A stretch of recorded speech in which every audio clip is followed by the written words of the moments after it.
Meeting, I should probably plug it in. Whoops.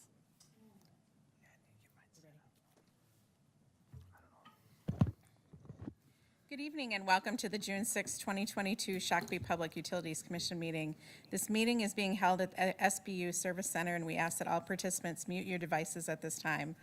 The public is welcome, and we have an open time slot for the public to address the commission. Mr. Drent, will you please call the roll? President Mokel. Here. Vice President Krieg. Here. Commissioner Brennan. Here. Commissioner Letourneau. Here. And Commissioner Fox is not present. All right, moving on to item number 2, which is our communications. Do any of the commissioners have anything they received or heard that they want to share with the commission? Is there sound coming out of, sorry.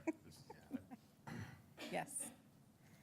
We got feedback here. Is there any way to turn that off? I got my mic and my. no, it's okay. Madam President, for me to interrupt. Yes, there's no- perfect. Thank you. There's no video online for the commission meeting, just so you know that. Okay. And now there is. Thank you. Thank you, Kayla. All right. With that, we'll move on to item number 3, which is our consent agenda. Do any of the commissioners have anything they would like to remove or add? Otherwise, I will take a motion to approve the consent agenda. Jody? I just wanted to comment on 3F. I don't know if you want me to remove it. Sure.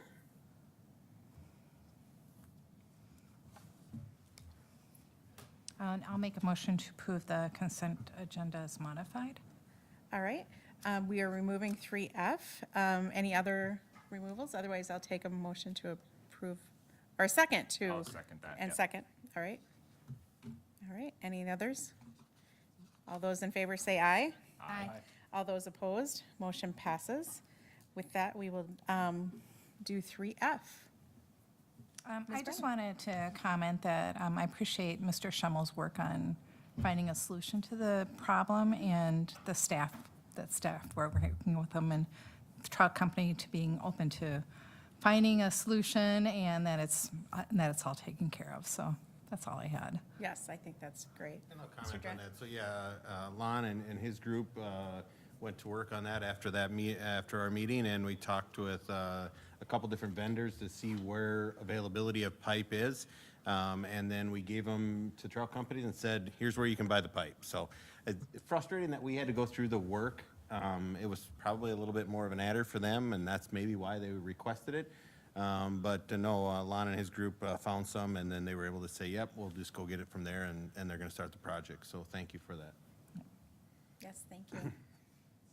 Does that require a motion? Yes, or- we should probably motion that one. Since we- And I no longer have my agenda, so. Oh, okay. I just, Mr. Letourneau? yeah, I'll make a Go ahead. motion to approve the consent agenda. The 3F. 3F from the consent agenda, yeah. All right, and a motion, and a second, and a second. All those in favor say aye. Aye. Aye. All those opposed, motion passes. I have. All right. Next is our liaison report. Commissioner Brennan, do you have anything you would like to share with us this evening? I just have a couple of things. The Taste of Big Fun is on Saturday, and that's the Taste of Shakopee and some other events. And then the picnic with the police is on Wednesday.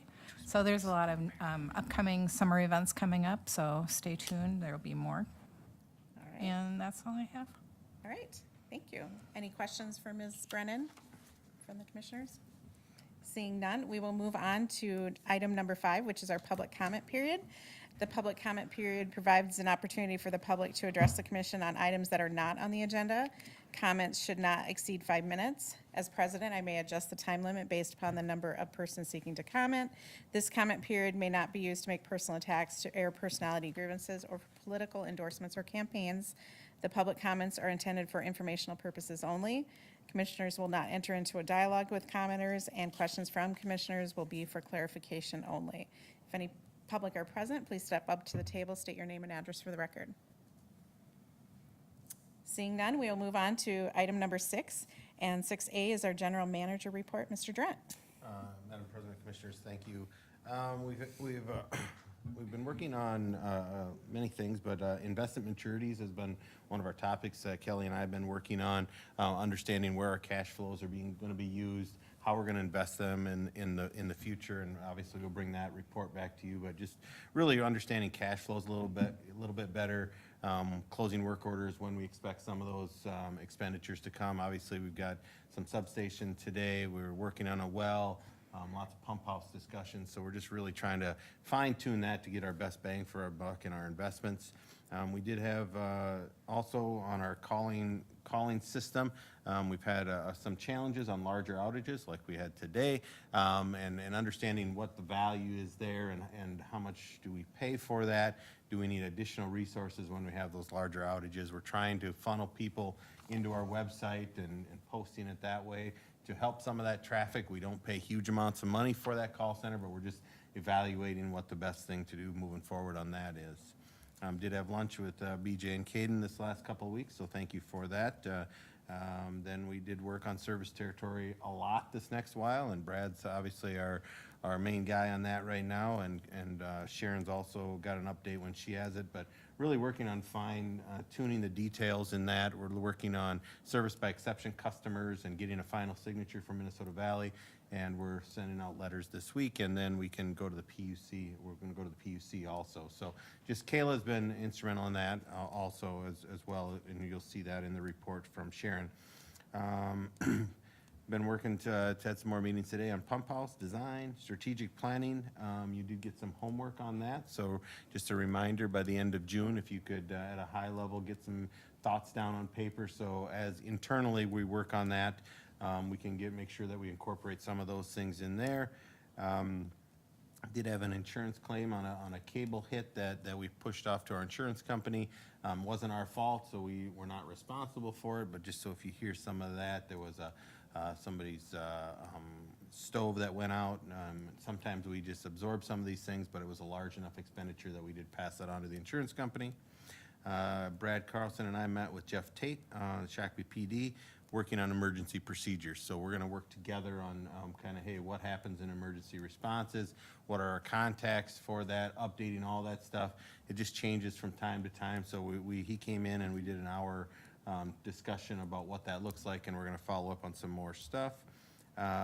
We had some good discussions and on some canopy irrigation system and wondering what does that look like? They want to use their pond for irrigation, disconnecting from ours, so there's not cross connections and stuff like that. So Lon and his group giving us lots of feedback on that. So currently we took out the meters, locked it out. They're going to try to irrigate with their pond, but at the end of the day, we'll probably be bringing something back, and next week, Joe will be our next commission meeting, Joe will be talking about some of those things as well. What does that look like for a cross connection and some fees, and what do we charge people for more of a backup type on our system? So we need to look at that and get some direction from the commission on that. Solar school program, solar, there's some grants for some solar. Commissioner Krieg has been in a couple meetings. We had Dr. Redmond in also, and his finance person in today, just behind the scenes looking at their spreadsheets. What do those numbers look like, just to make sure they understand what they're getting into. We just want everybody to be successful in that program. So we got another meeting coming up on the 16th, I believe. West Substation we'll talk about today. Currently, there's no scheduled meeting for July 5th, just so you're aware of that first meeting in July. Unless something major comes up, we're not going to have a meeting July 5th, that one. So we're going to go, next one is June 20th, and then it'll be the end of July. So we will post that accordingly. We'll work with Kayla on that. I did send out an email today. An MMUA summer conference is coming up the end of August. And then just a reminder that I will not be at our next commission meeting. So we're having our workshop session on fees and stuff, and Joe's going to do most of that. So probably have a condensed, shorter commission meeting, pay bills, do some things like that. And then I think finances potentially will be on the next one. And then we'll close that one and go into more of an informal working session about development fees and stuff like that. So with that, I will stand for questions. Any questions for Mr. Drent? Does this mean I should talk twice as much or half as much? Wow, yes. Yes. Thank you. All right. Any other questions? Thank you, Mr. Drent. We will move on to 6B, which is our clean energy choice. Mr. Drent and Ms. Walsh. Let me get this pulled up here. All right, so this is a program that Sharon and I have been working on. We've had a couple businesses that have moved to clean energy, and we have one large customer that wants to know more about clean energy. So we thought we would run through a program that we're going to put in front of some of our businesses as they ask about this.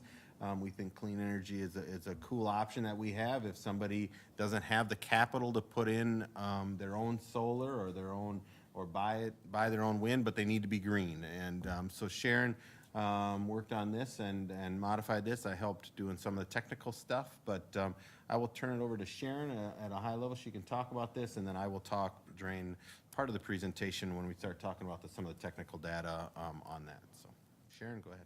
Okay, thank you, Greg. So first and foremost, I just wanted to take a minute to share that when we were working on this presentation, we were really thinking of it from the customer's perspective. We know we have a great product, but if we can't address their sustainability needs, then, you know, there's really not a great level of interest on their part. So with that being said, we'll go to the next slide, and we'll talk about sustainability. So sustainability is really consciously thinking about meeting our own needs without compromising the needs of future generations.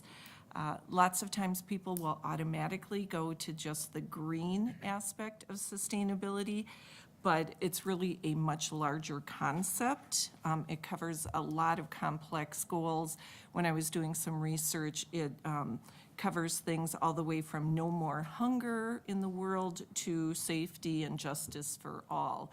And so the point of this presentation is to not get into all of those details, but I think we can safely say that they fall into three primary categories of economy, society, and the environment. So as a business leader, we're sure that our business leaders are focusing on all three categories, either in their policy making, their daily operations, their cultural behaviors, all of that. But we just want to focus on the environmental aspect.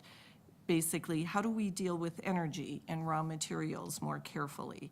How do we help our customers with issues such as CO2 emissions or the greenhouse gases? How can we reduce environmental footprints, conserve more of our natural resources, and educate them on better utilizing renewable resources, things of that nature. So while we're talking about that, we did just want to add one little statement about avoiding the anything is possible trap, because people will tell customers that they can do anything. But does it make sense? Do you have acres and acres to put up multiple wind turbines to run your business? Do you have 3 football fields to put in the full solar array that may be required to run your business? I mean, some of those are really big questions that companies have to answer. And even if you take it down on a smaller scale, can you afford to replace every single light fixture or lamp in your operation all at one time? Does that make economical sense to you? So what we want to talk about with clean energy is just addressing some of those issues that you would face as a business owner, and hopefully provide you with a financial and practical solution. So if we go to the next slide, why is it important for you as a business to focus on the environmental or energy aspect of sustainability? Well, we believe it may affect your recruiting efforts in times when it's difficult to find good talent and you know, you're fighting for those resources. Maybe being an environmentally conscious company could sway a person's decision to come work for you, or at least influence that decision. From a sales and marketing perspective, this gives you something additional that you can market and promote your business. Gives you higher visibility in terms of a very hot topic right now.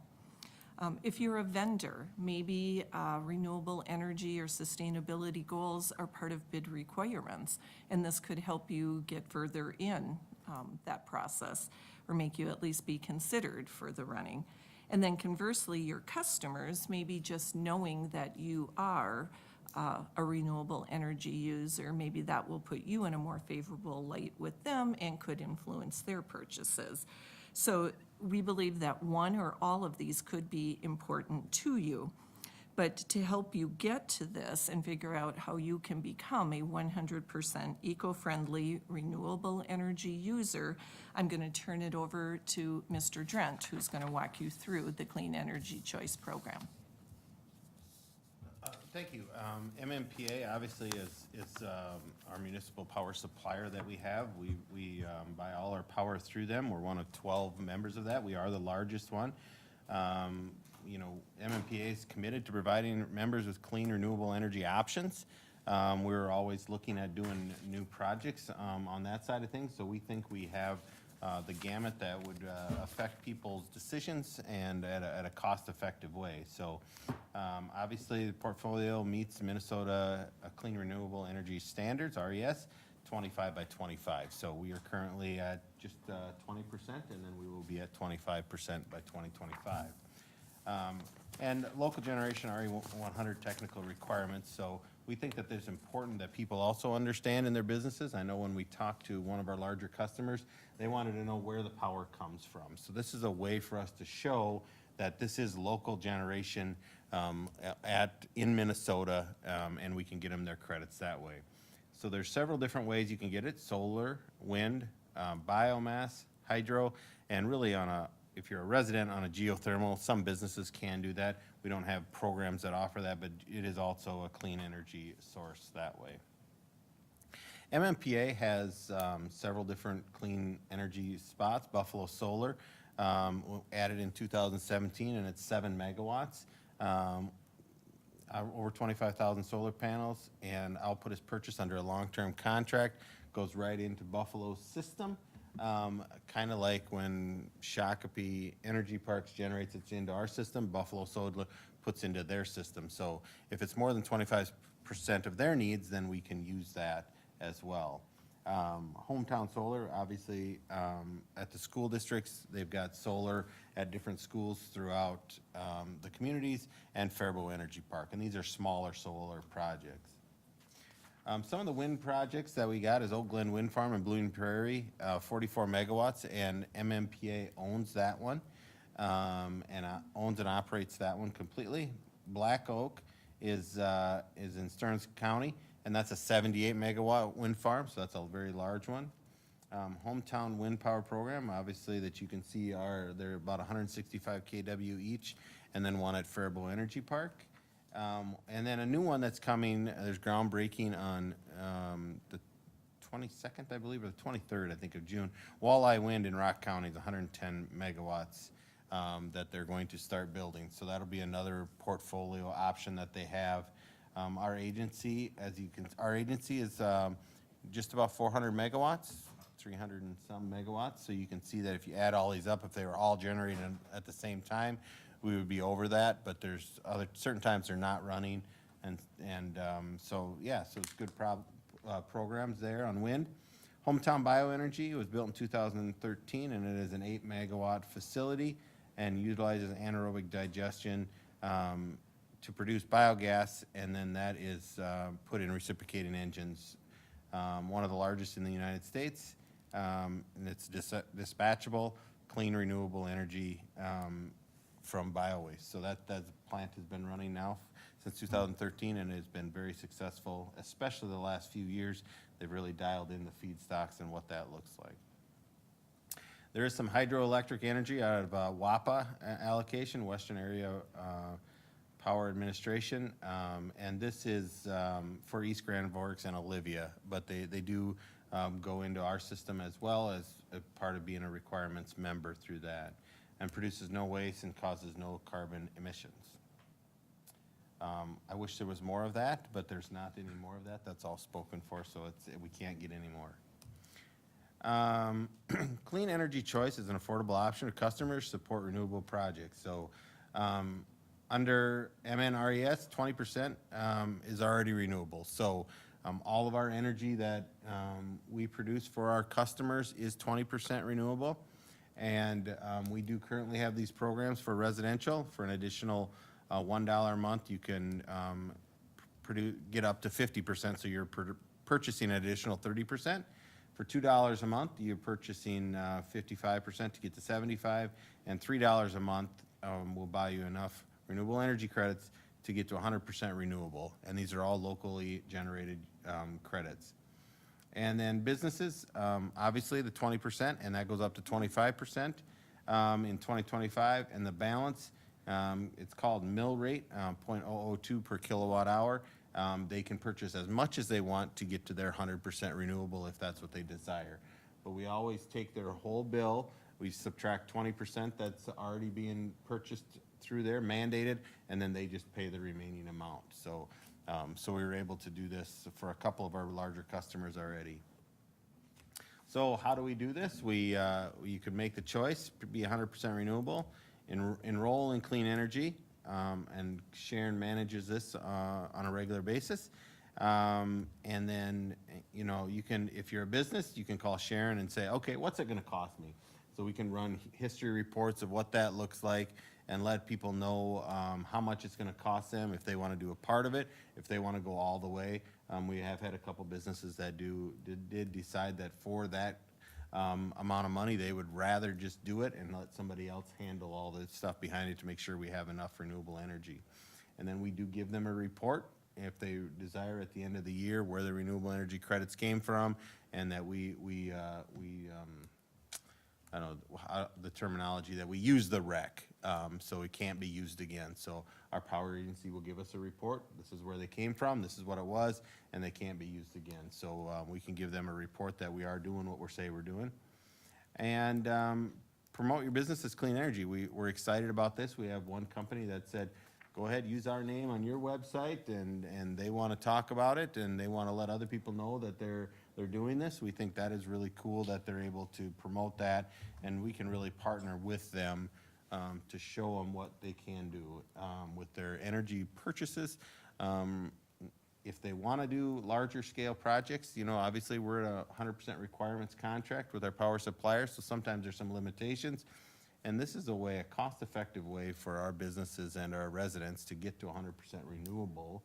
Yeah, so we just wanted to show you what we're going to talk about to some of our businesses. Ask for if there was any additional input that you wanted on this, but we're excited to relaunch this, I would call it. We've had this on the books.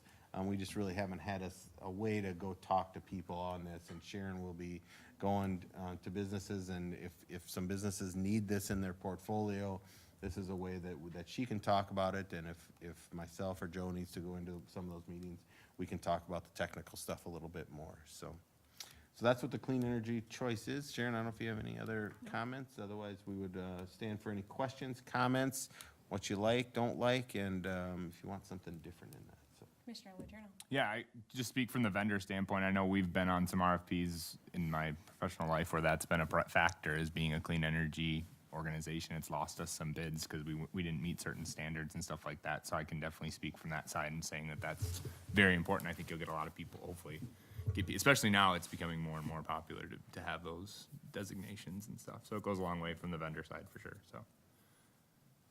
Any other commissioners, questions, comments? I'm just wondering if you are sharing this information with the city and the county so that they have a higher level, you know, if they're meeting with somebody that's a prospective business coming in, they can say, yes, we have clean energy, and then we can connect you with. Absolutely. So we will talk to, especially to Kursky, because I think he's on the front lines on this. You know, we just got this done, and we're going to start sharing it. We just wanted the commissioners to see what we were going to be sharing at a high level. Not like we ask you everything, but I think this is an important enough program that if you get asked about it, you can say, yeah, they got a great PowerPoint. Let's have some discussions with them. But absolutely, we need to share that with them and let people know it's out there. Because I think that was one of the challenges. I mean, I get a monthly report of what Shakopee Utilities does compared to other towns, and it seems like we're on the lower side of things. And then Sharon and I have worked like, how can we get there to promote this product a little bit better? So we think this will help some. All right, any other comments or questions? Well, I think that these efforts, I mean, we're a city that is really an industry-driven in Scott County, so I think that will be really beneficial for the entire organization. So Great. I think it's great. Thank you. Good job. you, Ms. Walsh. Thank you, Mr. Durant. Thank you. Appreciate it. With that, we will move on to item number 7, the water items, the systems operation report. Mr. Schemmel. Thank you very much, President Mokel. Mr. Drent, do you have the map up? Thank you. Yeah, behind me is the flushing map. I've been threatening to have that for several meetings now. So this is our efforts for the last 3 weeks since the last commission meeting. The guys are moving right along with us. They're doing roughly, on a good day, they'll probably get 5 to 6 streets done. I mean, the flushing maps are various sizes, but we've been able to have 2 crews, so we're getting pretty far. We've already got the area around the hospital, and we went out to Whispering Oaks, our Riverview booster station. We had to do some plumbing, so we switched over to Savage Water for a few days. And when we do that, then we flush all that water out so that it's strictly ours. Not that there's anything wrong with either system, but it's just, that's what we want to provide our customers, is what we have. So, and I'll be presenting the updated maps each meeting, I hope. Let's see. Every 3 years, water supplies conduct lead and copper testing for their customers. The samples are drawn at the customer's taps by the customers and are first drawn in the morning so that the water in the plumbing and the fixtures has had time to absorb any lead and/or copper that might be present. There will be 30 samples drawn, and results should be available in early winter. There have been, in the past, we've never exceeded our 90th percentile numbers for lead and copper are quite low, but the EPA has come out with some very significant changes to the lead and copper rule. So there's lead and copper rule revisions. Probably the most daunting part of that is that we have to have a complete service line inventory by October of 2024, meaning that all of our customers, we have to know what their service lines are made out of. I guess the good news is that we're doing an AMI project, and we're going to have people in every house, every customer's building anyway, and we'll be able to collect that kind of information. I guess one of the interesting parts is they're not just looking for lead. They want to know all the materials. They want to know galvanized, they want to know plastic, anything that might be there for a service line. Future regulations might address certain things and then they want to know where everything is located. So we'll definitely keep you informed of this and how that progresses. And when our first training session with Department of Health, they led off with, this is the most complicated rule from the EPA yet. Yeah, we had the same thoughts. So it was like, oh, good. Let's see, our last reservoir mixer has been installed at tank number 2, which is the small golf ball there on 10th Avenue. We're just waiting for the electrical connections to be done. We now have mixers in all of our tanks, and what they are is it's electric device, and it slowly moves the water and circulates it in the tanks. It keeps, the biggest benefit is it'll keep it from freezing, because ice damage is one of the things that can really hurt a large reservoir. The other thing is it keeps the water from stratifying for different temperatures, and the chlorine stays fresh. All of the better water departments have mixers. So let's see, tank 8 is now refilling daily. The Windermere booster station is running for about 4 hours a day, which is roughly 250,000 gallons. So if you remember, when we first turned it on in the winter, it was running about once a week. So now it's running about once a day. We think that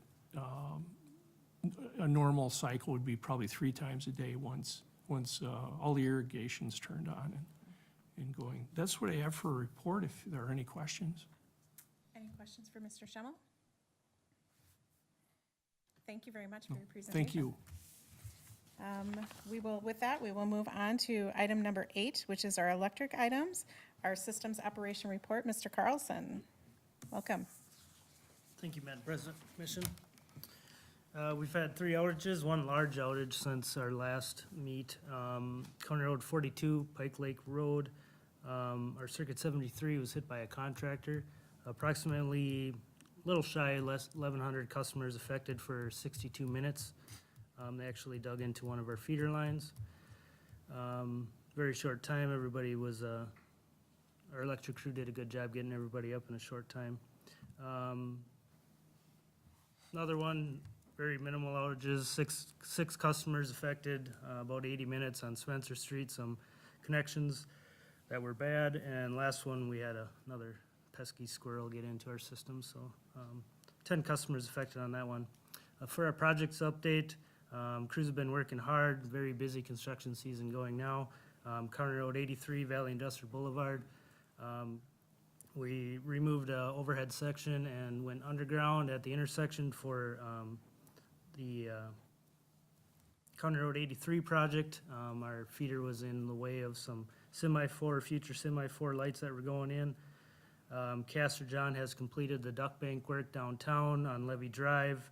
Our crews have been working hard getting all 3 circuits, 8, 9, and 10, pulled into the ducts. Gorman Street lighting upgrade in the city full depth recon construction project area was completed last week. All the lights have been updated. Stagecoach and Hanson, also another conflict. We had section of overhead feeder that we had to relocate underground. A little more work to continue on that project on Maris Avenue as they continue with the construction project. Electric department helped the city upgrade a service point in Lions Park. There was some updating needed for a service point that just wasn't safe, so we got that fixed. New residential primary service installed on Boiling Springs. We energized the EV charging station over at City Hall a couple weeks ago. Couple street light poles damaged in car accidents replaced last week, and last of all, we got Windermere 5th. So we had a couple of projects, development projects that we had started last winter. Just partials of those projects got finished, so now we're going back for joint trench and finishing up these. There was 3 of them, Windermere 5th, which is on the west side of town, Whispering Waters out in Prior Lake, and Valley Crest, which is off County Road 83. All 3 of those will be consecutive getting those finished up. Last but not least, Minnesota Valley Territory. We're working on getting the final signatures for that. The letter to the PUC, customer letters will be sent out hopefully sometime early this week. And then we're gonna start looking at inventory on each other's service territory so we get accurate numbers, what we're giving, what we're selling, and so we can go from there. With that, I'll stand for questions. Are there any questions for Mr. Carlson? Seeing none, thank you very much. Thank you. Appreciate it. We will move on to item 8B, which is our load shedding policy. Mr. Drent. Madam President, Commissioners, just wanted to update you on potential and give you an article to read as well. With our power supplier, MMPA, we are on a list for load shedding. Don't want to get alarmed that this has ever happened before, but also we think that there's some additional strains on the MISO grid that haven't been there in the past as well. So I wanted you to be aware that we are under these requirements from MISO and from MMPA. We're on a list to shed that if we need to shed 5 megawatts of load, and really in a rather quick order. And this would be if the transmission system was going to fail, basically. So we don't think this is a high probability, but it's elevated. As you can see from the articles we read from the NERC article on reliability, as well as from MMPA, their statements on what this means for us. Worked with Joe and Brad on the policy that we had. We had an older policy from the early 2000s. Really didn't have updated loading information on what our circuits look like. Kevin and Lados, they do that every year. They do a summer operating report for us. So we were able to go after those and how do we shed 5 megawatts? And this would be an event that we would probably drop feeders off and there would be a press release on what's happening just to drop those feeders, just to make sure the transmission grid is stable and being able to handle the remaining load. Could be up to 4 hours. So what we would plan on doing if we got into this situation is we would probably go an hour at the most on somebody's circuit, and then we would drop another circuit and then re-energize that one. So we would kind of do on a rotating basis. And we'd probably start with our residential load first because we think businesses need to stay open and people need to earn incomes and stuff like that. So this is more of a residential type of load.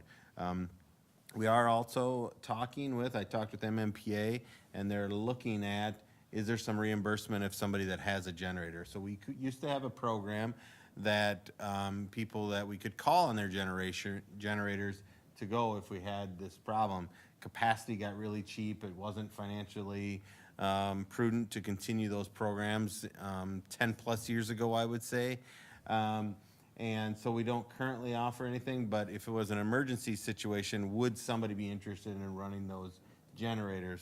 For example, like the hospital has a generator, or our data center, we have one here, Lon has a couple there. That could we get to 1 or 2 megawatts by running generators?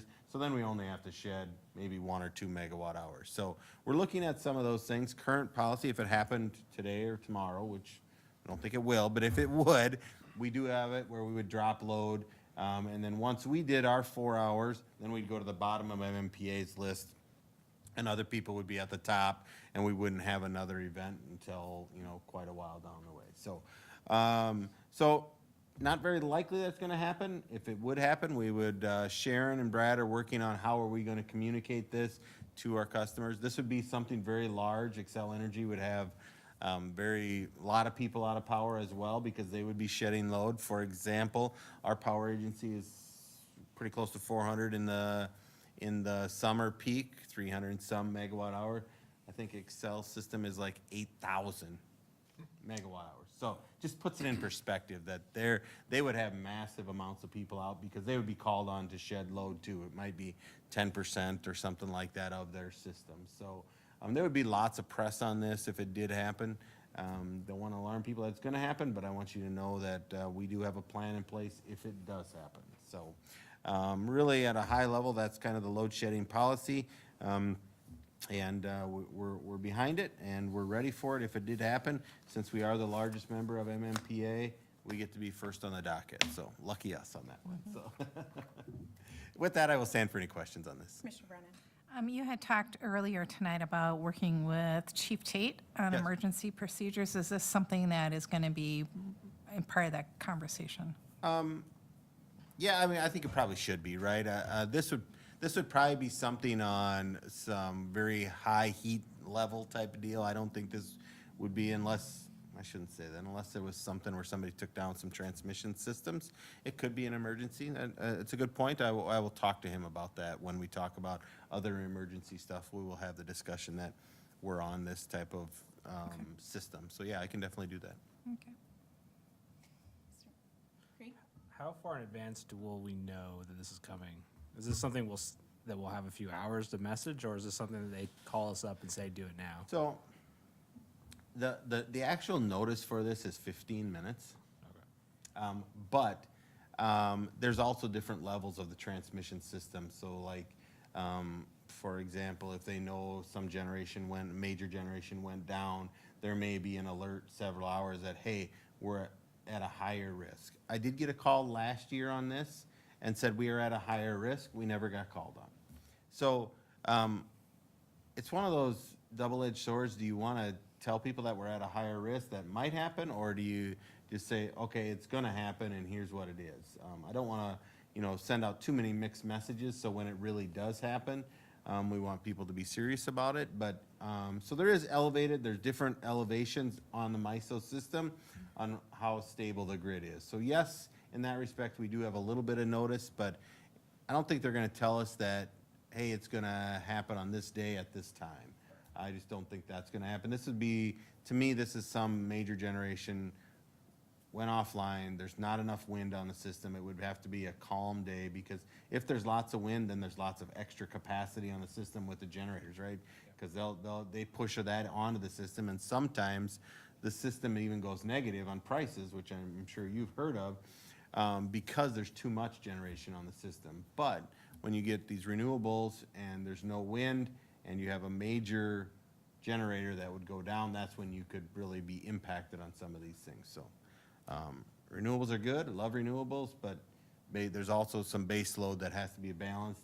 If you really like renewables, you almost like to have need to have natural gas as a backup, right? Like, so when things happen, because I don't think anybody can live without electricity for the most part. I mean, I know you can if you have to, but it's not the choice, right? That people are like, oh, let's figure out a way to do that. So there's a balance, because natural gas is quick on, quick off. Within a few minutes, you can be running and going full bore with gas. That's why that natural gas is a great backup for wind and stuff like that. So. And I have a couple more questions. Yeah. So what happens with Shakopee Energy Plant in this situation? Does that energy go back into the grid, or is it going to feed into our system? So, great question. Currently, it feeds into our system, and the excess goes on the grid. So, if the transmission grid would be just shut down, we could open stuff up and just feed it into our system and get 48 megawatts into our system if all their generators are going, right?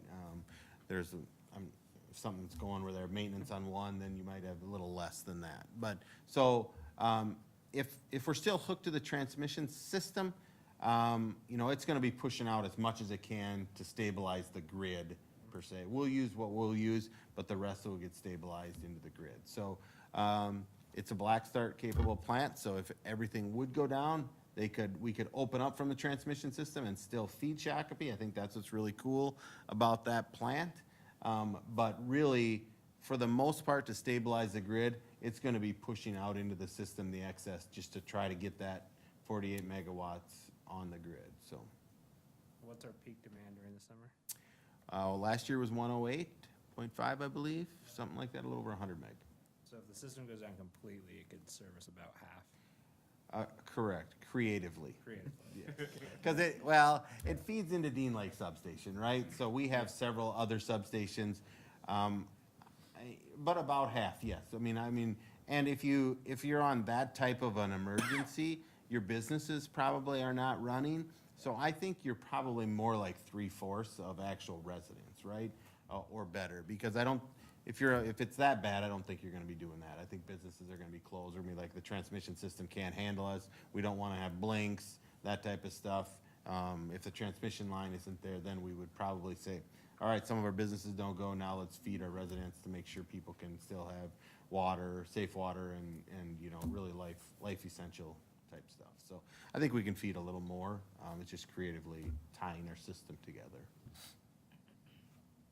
Then my last question is about solar panels. So if a customer gets cut off, but they have solar panels, they get to keep feed from their solar panels. It doesn't go back onto the system. Is that correct?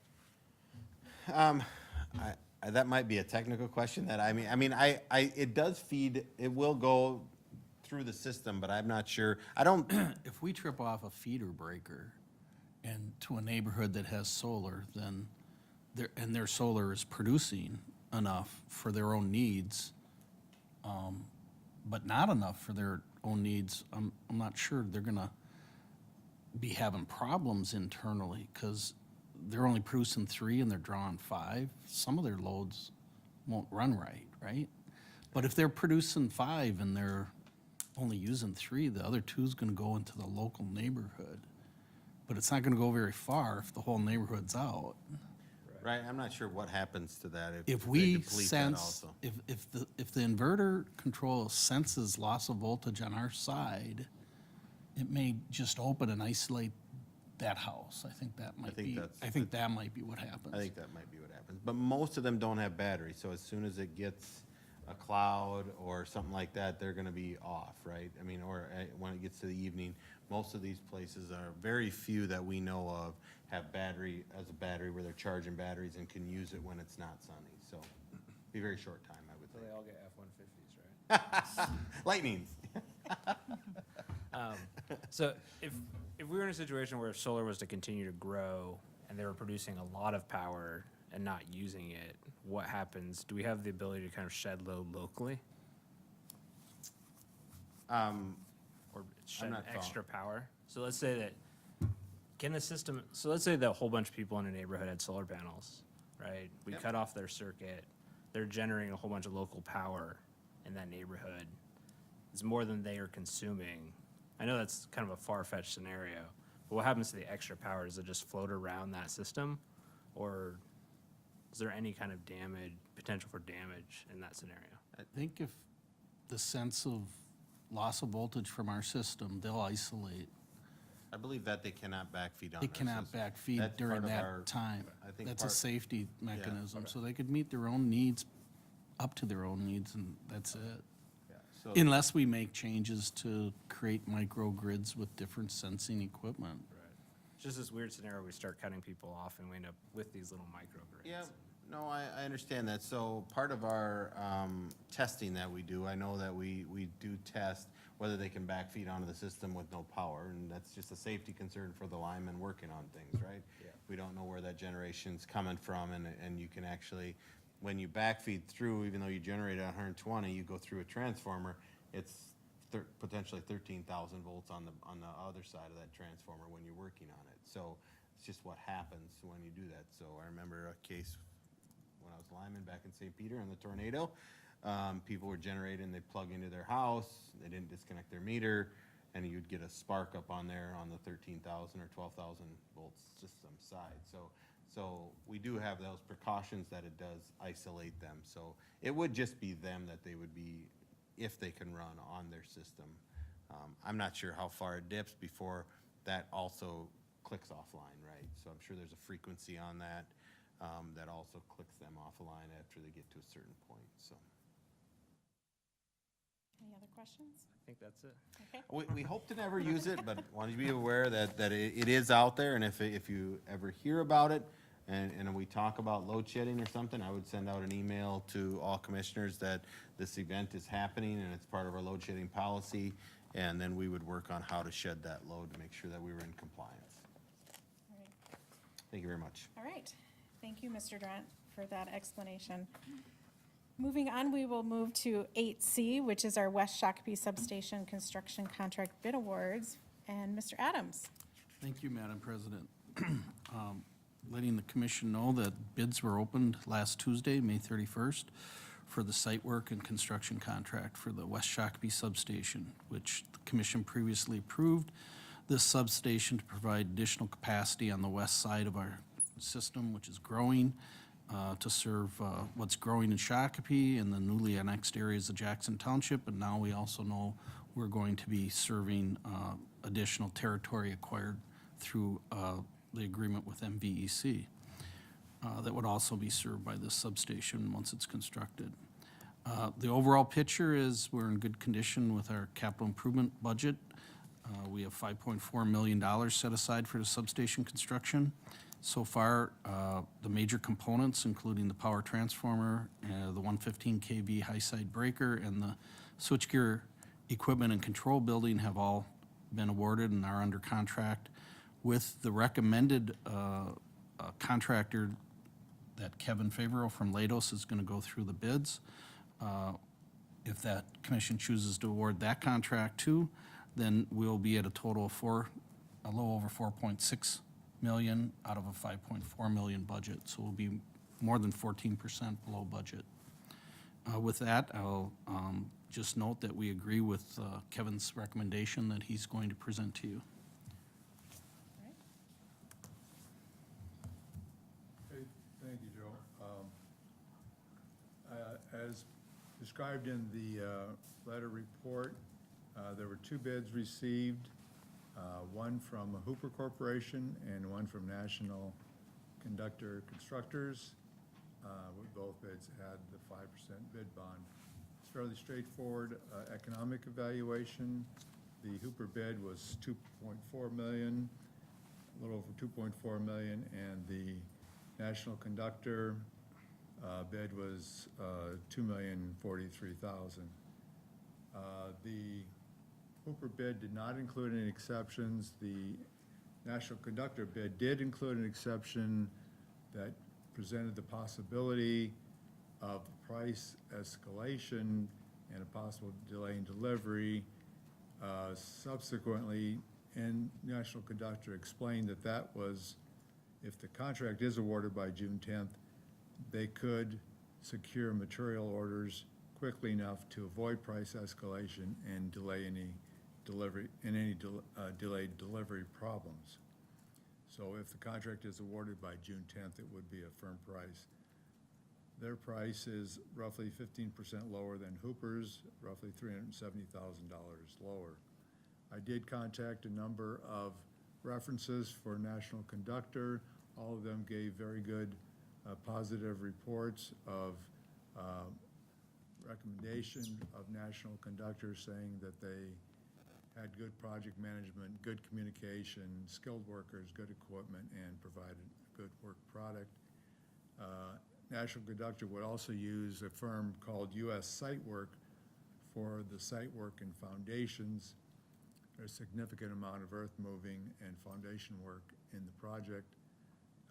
The U.S. Site Work has done grading and foundation work for 4 substations for Great River Energy and received positive recommendations for being responsive and providing good work. And they received other positive recommendations.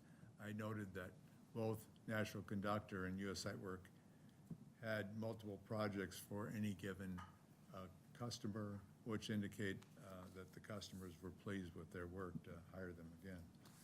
So we do recommend that the award for construction contract for West Shakopee Sub go to National Conductor for a firm price of $2,043,785, based on it being the lowest evaluated bid, responsive bid, and that they have demonstrated through other projects that they can in fact provide a good substation project. So if any questions? All right, are there any questions from the commissioners? I guess Mr. just want to Letourneau. make sure that once accepted, this would get done before June 10th, correct? We would give them the answer right away so that Oh, we're yes. meeting that deadline? Okay, just We would send just out, confirming, we would send out a notice of award right away. right away. All right, good. Mr. Durant? Madam President, thank you. Yeah, this is more of the common thing lately. We had this with the power transformer. We've had it with some other details and some other bids that we've gotten. We've had it with the pipe on our wells. So we're not, we're learning how to cope with this, right? So when we open bids, we're like, well, this isn't even really a bid to us, right? We're like, if it's got this escalators with no cap on it, no materials. So we went back and had Kevin go back and talk to them about what does that mean? And we said that we requested firm pricing, and we understand that we need firm pricing. And Kevin was able to get email chain with them and said, yes, it is firm pricing. So we do have documentation that it is firm pricing. In their bid, they did say that could be some potential escalators. We've ironed that out. We worked with Kayla. We had a conversation with Kayla also about this because we didn't think it was competitive bidding. If somebody's going to say, like, I got an escalator and this one doesn't, can they run their escalator up to the amount of the other one? We didn't want that. So thank you, Kevin, for getting this to firm pricing. And, I think we just have to continue to evolve in this high inflation type era that we're in. We used to be no problem getting firm prices, but now we have a little more challenge with that. But we're luckily can do that. We minimized the exposure on our substation transformer. And now this one also, we minimize it because we can act quick and we can give them answers and say, yep, we understand that, but we're gonna give you a short time frame and get you the answer and get the bids approved. So that's why it was, and thank you to Kevin that we're able to do this, and it really is, $370,000 under budget, so that's exciting as well. The next one was right at budget or a little bit over, so I think that the engineer's estimate was right on as well on this one. I appreciate all that extra work from everyone to get this to where it needs to be. I think we all understand the inflationary period. Are there any other questions? I just have Mr. Creed? kind of overall, what was the source of the difference, the $400,000 difference between Hooper and NCC? What was like, what? Oh, I guess I didn't really, I do have a task by task difference, but I didn't really go through. I think it sort of went through the whole list. They're a little bit less on all of them. All right. I think was kind of how it figured out. Just but curious. Yeah, I did. Yeah, with this one too, the site work on it is really, it's, cement is what it is. It's just whether they're able to be here on time, and maybe they have a local crew where Hooper doesn't. Hooper did a successful project at Dean Lake. but, maybe travel a little bit too. So it's just, their margins are a little bit different and stuff like National that. So- Conductor is out of Brainerd, and they do work all over the country, so for them, this is like in their backyard. U.S. Site Work is a local firm also that has done, I was told they were like a spin-off from Vite Construction.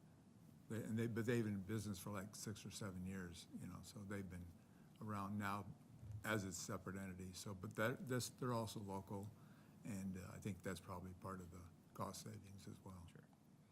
Okay, sounds good. Any other questions from the commissioners? Otherwise, I will take a motion to approve.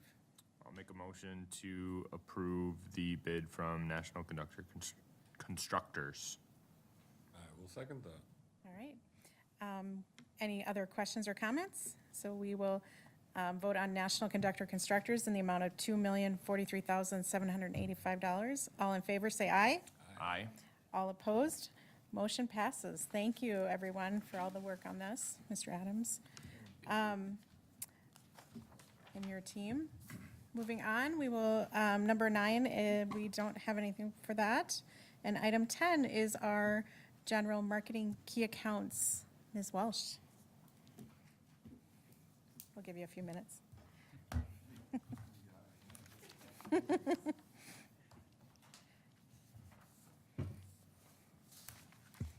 Thank you, President Mokel and Commissioners. With regard to the AMI project, just a reminder, we'll be opening the bids at 4 o'clock, right before our next commission meeting on the 20th. The Adopt-A-Park went very well. We were out there on Friday, June 24th. We picked up a lot, but we were still done in just over an hour, so it was a very good effort.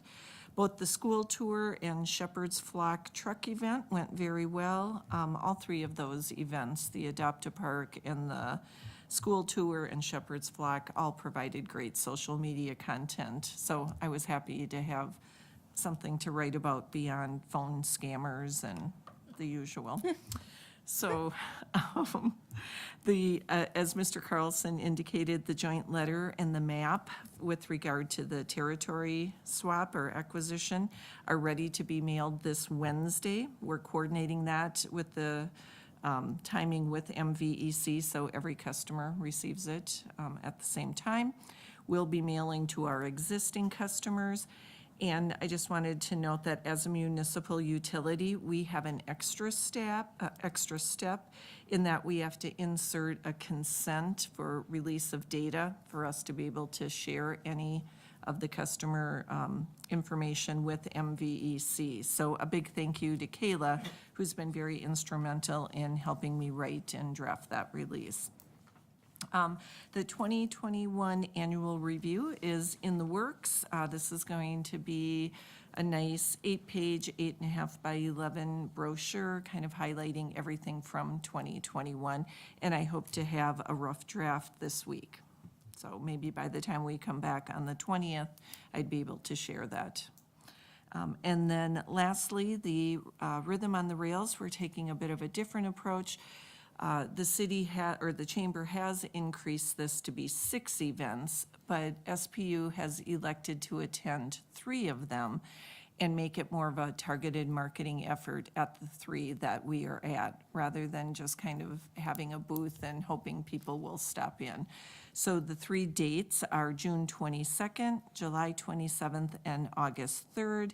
And the marketing efforts we're focusing on will be on EVs, conservation, and then our form of sustainability, talking about clean energy choice, going paperless, paying via ACH or online. So just kind of working the different angles on sustainability for us.